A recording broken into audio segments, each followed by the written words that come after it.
हाँ, कुछ सब्जियां ऐसी हैं ना जो आप एकादशी के दिन वैसे भी व्रत नहीं करते हैं तो भी नहीं ले सकते।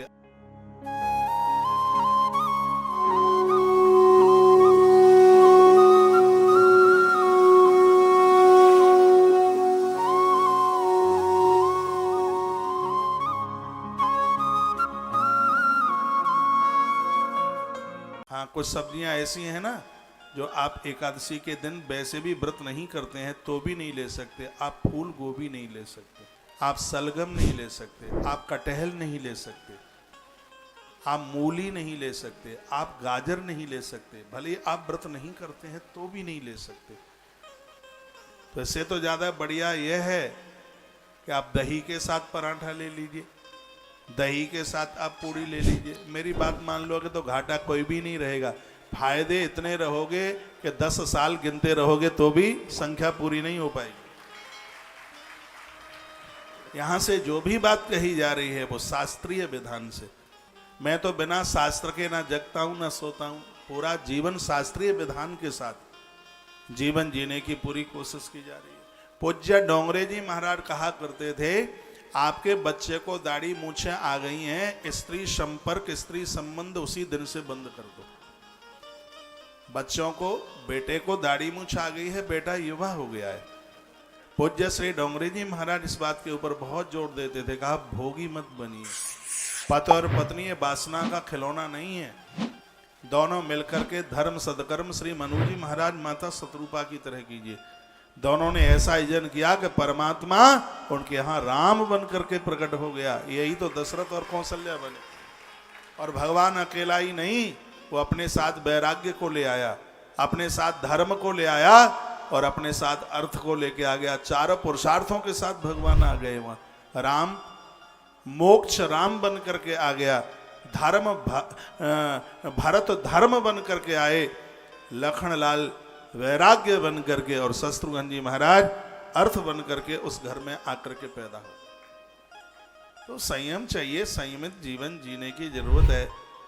आप युवा अवस्था में तस्वीर खिंचाते हैं तो वो तस्वीर पति और पत्नी की लगती है।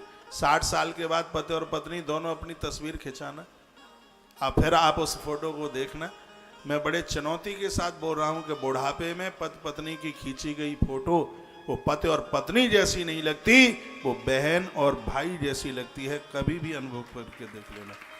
मैं आपको ये नहीं कह रहा कि वृद्धावस्था में आप बहन भाई बन जाएं, नहीं।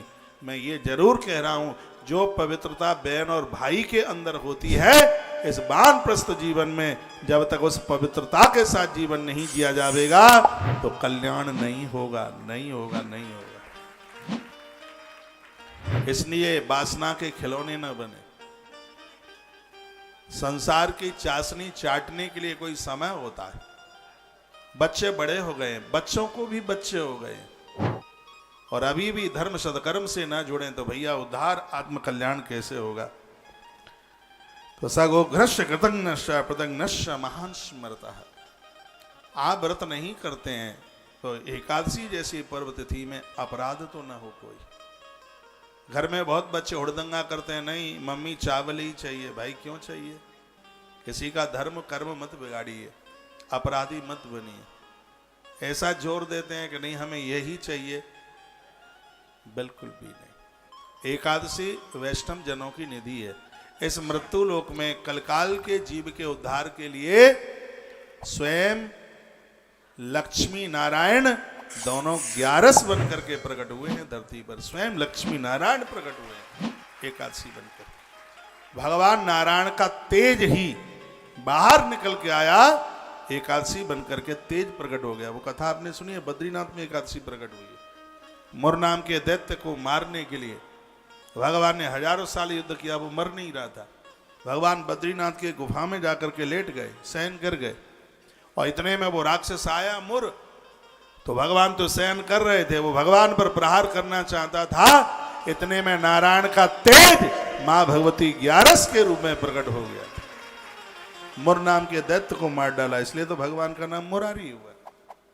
आप एकादशी का जो व्रत करते हैं, भगवान नारायण की जितनी भी प्रतिमा है सबकी पूजा करने का तत्काल फल प्राप्त हो जाता है।